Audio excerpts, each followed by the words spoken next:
ಭಾರತದಂತಹ ಅತಿದೊಡ್ಡ ಸಂವಿಧಾನವನ್ನ ಹೊಂದಿರುವಂತಹ ದೇಶದಲ್ಲಿ ಯಾವುದೇ ಪ್ರಕರಣವಾದರೂ ಸಹ ನ್ಯಾಯಾಲಯದಲ್ಲಿ ನ್ಯಾಯಾಧೀಶರ ತೀರ್ಮಾನವೇ ಅಂತಿಮ ತೀರ್ಮಾನವಾಗಿರುತ್ತೆ. ಈ ದೇಶದ ಕಾನೂನಿನಲ್ಲಿ ನ್ಯಾಯಾಧೀಶರ ತೀರ್ಪಿಗೆ ಗೌರವ ಕೊಡುವುದು ಅನಿವಾರ್ಯವಾಗಿದೆ.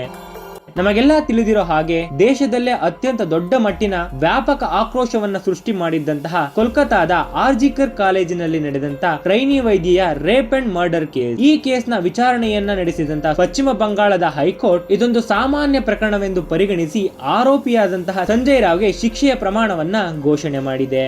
ಈ ಸಂದರ್ಭದಲ್ಲಿ ಆರೋಪಿ ಸಂಜಯ್ ರಾವ್ ಒಂದೇ ವಿಚಾರವನ್ನ ಅನೇಕ ಬಾರಿ ಕೋರ್ಟ್ ನಲ್ಲಿ ಬಹಿರಂಗಪಡಿಸಿದ್ದಾನೆ. ಹಾಗಾದರೆ ಆ ವಿಚಾರ ಆದ್ರೂ ಏನು? ಕೋಲ್ಕತಾದ ಹೈಕೋರ್ಟ್ ಈ ಕೇಸನ್ನ ಒಂದು ಸಾಮಾನ್ಯ ಕೇಸ್ ಎಂದು ಪರಿಗಣಿಸಲು ಕಾರಣವಾದ್ರೂ ಏನು? ಈ ಕೇಸ್ ನಲ್ಲಿ ಸಂಜಯ್ ರಾವ್ ಒಬ್ಬನೇ ಆರೋಪಿಯ, ಇಲ್ಲವಾದ್ರೆ ಮತ್ತು ಉಳಿದ ಆರೋಪಿಗಳು ಏನಾದ್ರು ಎಂಬೆಲ್ಲ ಇಂಟ್ರೆಸ್ಟಿಂಗ್ ಮಾಹಿತಿಯನ್ನ ಇವತ್ತಿನ ನಮ್ಮ ಈ ವಿಡಿಯೋದಲ್ಲಿ ತಿಳ್ಕೊಳ್ಳೋಣ.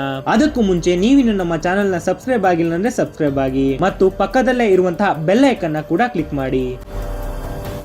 ಅದು 2024 ಆಗಸ್ಟ್ ತಿಂಗಳ 9ನೇ ತಾರೀಕು ಕೋಲ್ಕತಾದ ಆರ್ಜಿಕರ್ ಮೆಡಿಕಲ್ ಕಾಲೇಜಿನಲ್ಲಿ ಸಂಭವಿಸಿದ ಪ್ರಕರಣವು ರಾಜ್ಯ ಮಾತ್ರವಲ್ಲದೆ ದೇಶದ ಮಟ್ಟದಲ್ಲಿ ಕೂಡ ಭಾರಿ ಚರ್ಚೆಗೆ ಗ್ರಾಸವಾಗಿತ್ತು. ಈ ಅಮಾನುಷ ಘಟನೆಯು ಹೆಣ್ಣು ಮಕ್ಕಳ ಭದ್ರತೆ, ಆಸ್ಪತ್ರೆಗಳ ಭದ್ರತಾ ವ್ಯವಸ್ಥೆಯ ಬಗ್ಗೆ ಗಂಭೀರ ಪ್ರಶ್ನೆಯನ್ನು ಹುಟ್ಟುಹಾಕಿತ್ತು. ಪ್ರಕರಣದ ಪ್ರಾಥಮಿಕ ತನಿಖೆಯ ಪ್ರಕಾರ 31 ವರ್ಷದ ವೈದ್ಯಕೀಯ ತರಬೇತಿ ವಿದ್ಯಾರ್ಥಿನಿ ಸಂಜಯ್ ರಾವ್ ಎಂಬ ಪೊಲೀಸ್ ವಾಲಂಟಿಯರ್ ನಿಂದ ಅತ್ಯಾಚಾರಕ್ಕೊಳಗಾಗುತ್ತಾಳೆ. ಅನಂತರ ಆತನಿಂದಲೇ ಹತ್ಯೆಗೊಳಗಾಗುತ್ತಾಳೆ.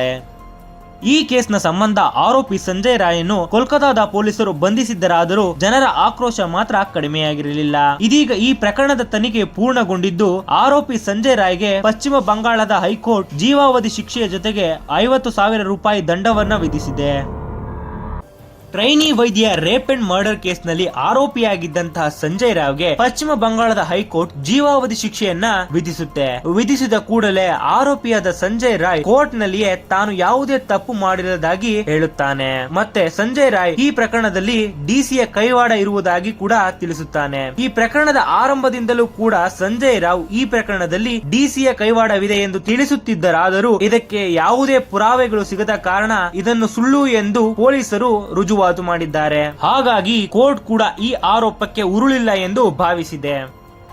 ಭಾರತಾದ್ಯಂತ ಅತ್ಯಂತ ದೊಡ್ಡ ಮಟ್ಟದ ಸುದ್ದಿಯನ್ನು ಮಾಡಿದಂತಹ ಈ ಕೊಲೆ ಪ್ರಕರಣದಲ್ಲಿಯೂ ಕೂಡ ನಿರ್ಭಯಾ ಕೇಸ್ನಂತೆಯೇ ಆರೋಪಿಗೆ ಮರಣದಂಡನೆಯನ್ನು ವಿಧಿಸಬಹುದೆಂದು ಎಲ್ಲರೂ ನಂಬಿದ್ದರು. ಮತ್ತು ಪಶ್ಚಿಮ ಬಂಗಾಳದ ಸರ್ಕಾರವು ಕೂಡ ನ್ಯಾಯಾಲಯದಲ್ಲಿ ಈ ಪ್ರಕರಣವನ್ನು ರೇರೆಸ್ಟ್ ಆಫ್ ರೇರ್ ಅರ್ಥಾತ್ ಅತ್ಯಂತ ಅಪರೂಪದ ಮತ್ತು ಗಂಭೀರ ಪ್ರಕರಣ ಎಂದು ಪರಿಗಣಿಸಬೇಕೆಂದು ನ್ಯಾಯಾಲಯದಲ್ಲಿ ಮನವಿ ಮಾಡಿತ್ತು. ಆದರೆ ಈ ಮನವಿಯನ್ನ ಪಶ್ಚಿಮ ಬಂಗಾಳದ ಹೈಕೋರ್ಟ್ ತಿರಸ್ಕರಿಸಿದೆ. ಇದಕ್ಕೆ ಮುಖ್ಯ ಕಾರಣ ಬಹುಶಃ ಪ್ರಾಸಿಕ್ಯೂಷನ್ ಸರಿಯಾದ ಪ್ರಮಾಣಿತ ಪುರಾವೆಯನ್ನು ಒದಗಿಸದೇ ಇರಬಹುದು ಅಥವಾ ನ್ಯಾಯಾಲಯ ಪರಿಗಣಿಸಿದ ಮೌಲ್ಯಮಾಪನದ ಪ್ರಕಾರ ಜೀವಾವಧಿ ಶಿಕ್ಷೆ ಸಾಕಷ್ಟು ತೀರ್ಮಾನವಾಗಿದೆ ಎನಿಸಿರಬಹುದು.